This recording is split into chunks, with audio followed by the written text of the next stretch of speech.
Hello and welcome to the HIS Guitar channel. This is episode 3 of a series on how to record cover tracks. This episode is all about the rhythm guitar. But before we do that, if you haven't already done so, please subscribe to the channel and hit that bell icon for notifications to ensure that you never miss any of my future videos. Thank you. So let's get started. In the previous episodes, we got to the point where we had recorded the drum track and the bass guitar. So if I play that just now.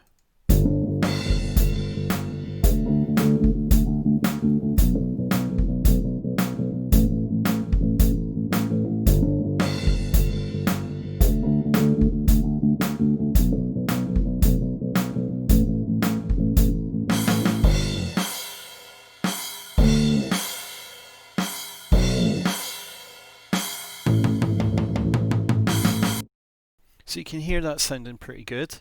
Next we need to do the rhythm guitar. So we'll start by talking a little about tone. So let's add a new track and we'll call it rhythm guitar.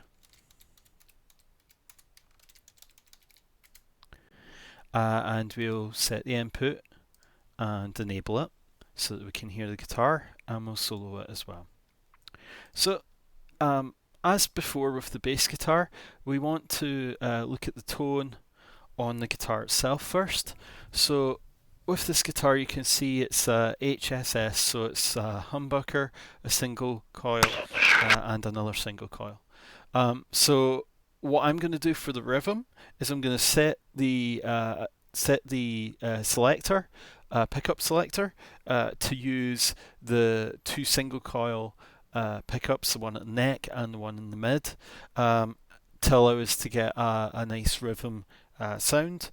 I've got the volume up full, I've got the tone at the halfway point, roughly, well actually about 7, so a little more than the halfway point. Okay, so what does that give us first of all? So let's have a little listen to how it sounds. So, yeah, pretty basic, clean guitar sound. Now what we need tone-wise is we need to look at the preamplifier, and as I've said before, I'm quite happy about the Ignite Labs VSTs. The free ones are very good. So let's look at the guitar preamp, and we'll use Anvil, which is a great guitar preamp with 3 different channels. It's got a clean channel, a rhythm channel, and a lead channel.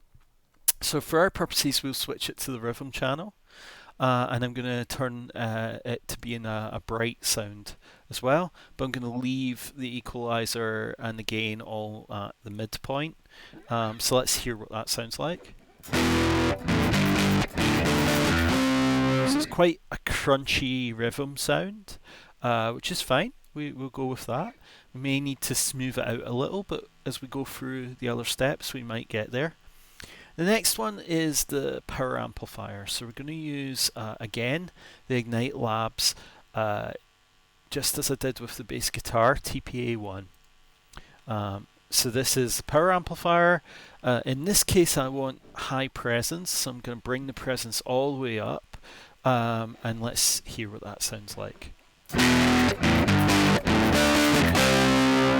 So it's a bit louder, it's a stronger treble-y sound to it. It's not bad. Still a bit rough around the edges. So now let's do the cabinet simulator. So as before, we're going to use the NAD IR cabinet simulator. We're going to set it to centered and balanced, and then I'm going to use the same set as I used for the bass guitar of these Marshall 1960 cabinet amps. And that's going to tone it down quite a bit, so let's listen to that.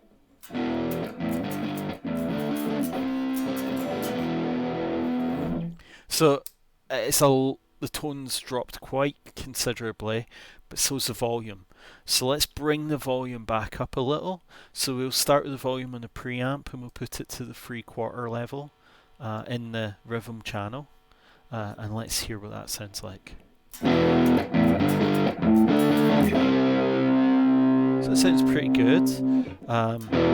Maybe need it slightly higher. So let's put the volume up on the power amp as well, to the 3/4 mark, and see how that sounds. So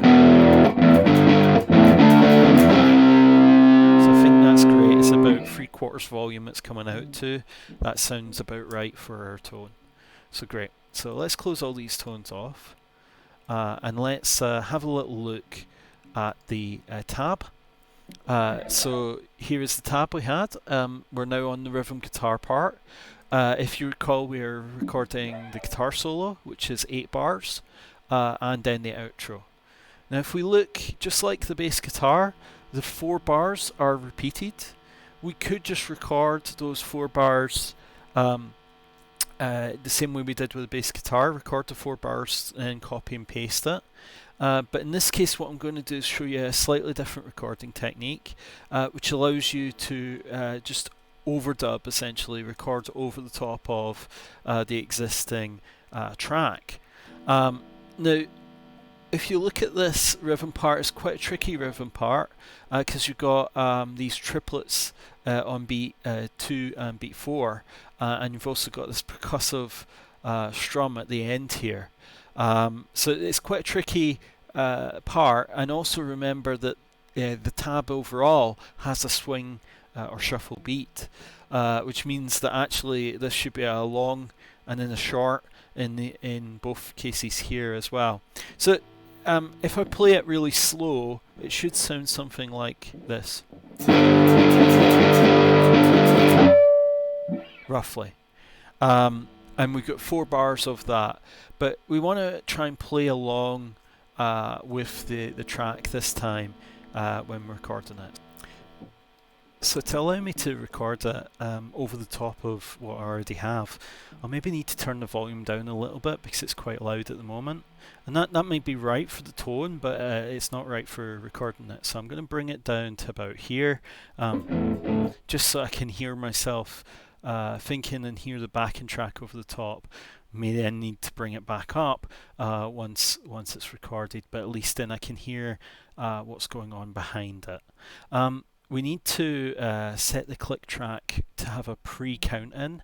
I'm going to go with 2 bars, so it's going to basically have a metronome click for 2 bars before it starts recording, which will help us get prepared to do the record. So to turn on the click track, we have to hit the button down here as well. So we'll go back to the beginning and we'll hit record, and we'll see how this turns out.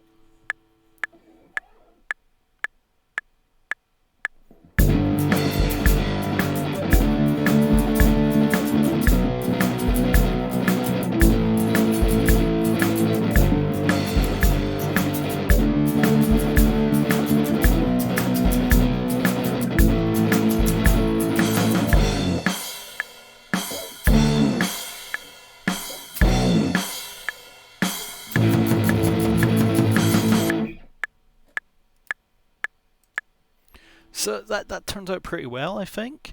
Let's have a little listen to what we recorded. We can turn the volume back up to where we think it should be, and let's hear what it sounds like with everything else.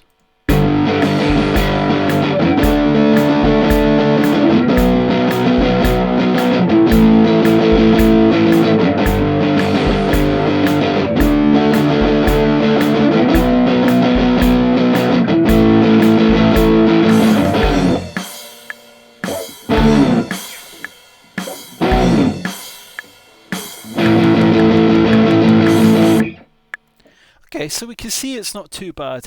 There was a little bit of mistakes with the timing along the way, but not too much. Also, that high volume actually doesn't sound right, so I'm going to bring it down to halfway, because in the mix it actually sounds a bit too loud. But let's look at the editing now. So first thing we want to do is we want to select a track, and we want to put time stretching on so that we can adjust the places where the timing is slightly out. So let's do that first. We're going to use the Elastic Pro version. Now we can see that it ends round about here-ish. We can take this back to the end of the bar, I think, and still be comfortable with it. So let's just solo it and listen to make sure that that's okay. Yeah, that sounds okay.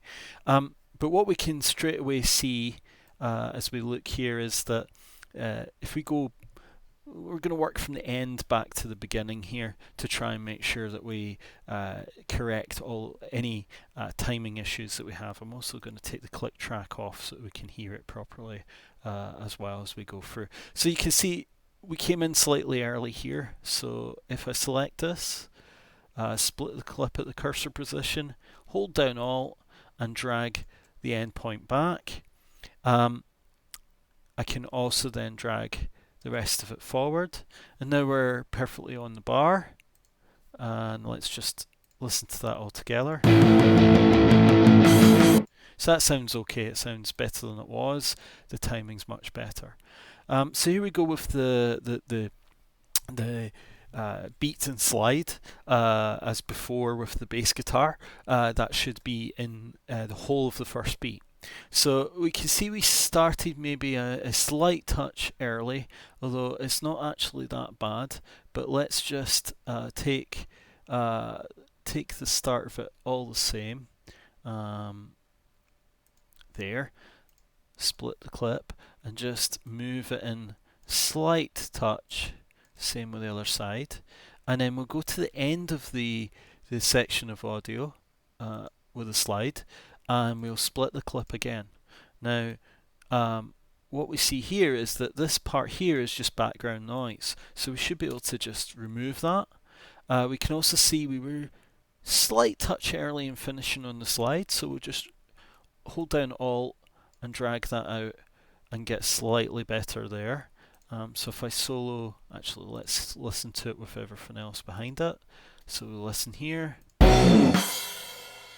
Sounds okay. And then we'll do the same with the next one.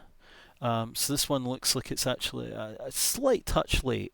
So let's just grab the right point for the start of it. We'll select a clip. We'll split the clip at the cursor position and we'll move it back slightly. And then we'll find the end of the audio, which is round about here. We'll split the clip again. Again, we can remove this this bit of just background noise. We can just delete that. And then we can look at where this is. Now this is actually running slightly past the beat, so we'll just bring it back to where the beat ends, and we can listen to this. So that's sounding okay. We will keep going back then and do the next one. Same thing again. So we can see. Now this one's a little trickier because we obviously we're playing a full bar and then going straight into the slide. But I think if we start it around about here, we'll be okay. So we'll split the clip there. We will move it to the bar marker, and same with the other one. And then we will find the end of the sound, which is about, let's see now, it's about here I think. Actually, yep, we'll do it there. Split the clip there.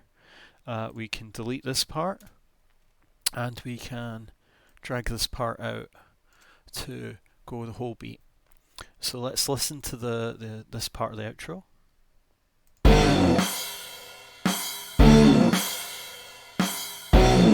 So that's sounding pretty good now. We'll keep going back then to the next section. So we've got a bar here of the chords. So if I select here, so it sounds okay, but it looks like it started a slight touch late. So we can adjust that slightly. So we can probably take it about here, and we can shift using the Alt key. We can shift it back. And now let's listen to that. So that sounds okay. We'll keep doing that with the rest of the bars. So the end of that bar is okay. The start is slightly early here. We can see it right there. Let's just double check that is the right chord? It is, so we want to start it right there, and we move that back a bit, and we adjust the other one using the Alt key throughout, and then we carry on with the next one. So the next one actually looks like it's pretty much there. We can probably just bring it back a little touch so that it's right on the bar marker, just for precision. So there we go. And we'll keep going with this all the way through. So let's just listen here because I'm not sure. Yep, that's the change there. So we need to move that forward a bit because it's a bit too early. And we continue on. This one, slight touch late, but not much. So we'll bring that one back a bit and continue on. Slightly early, about there.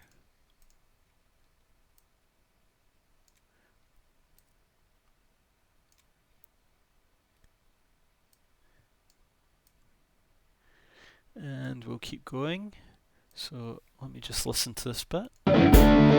Yes, so it is actually just here, just there, that we need to split it, and we need to move that as well. And we will keep going. A few more bars left. Actually, that's the first bar, so we're there. Okay, so I think we've probably got everything now. This should be inferior Final Cut.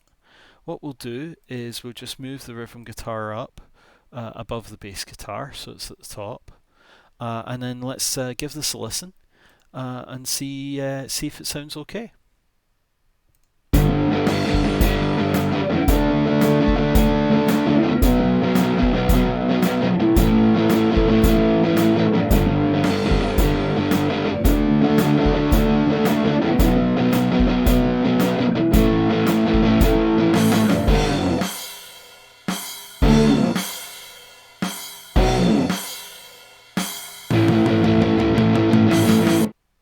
So I think that sounds pretty good. This has got our drums, we've got our bass guitar, and we've got our rhythm guitar. So please stay tuned for the next video, which will cover the lead guitar, and we'll get to have a bit of fun with the lead guitar part.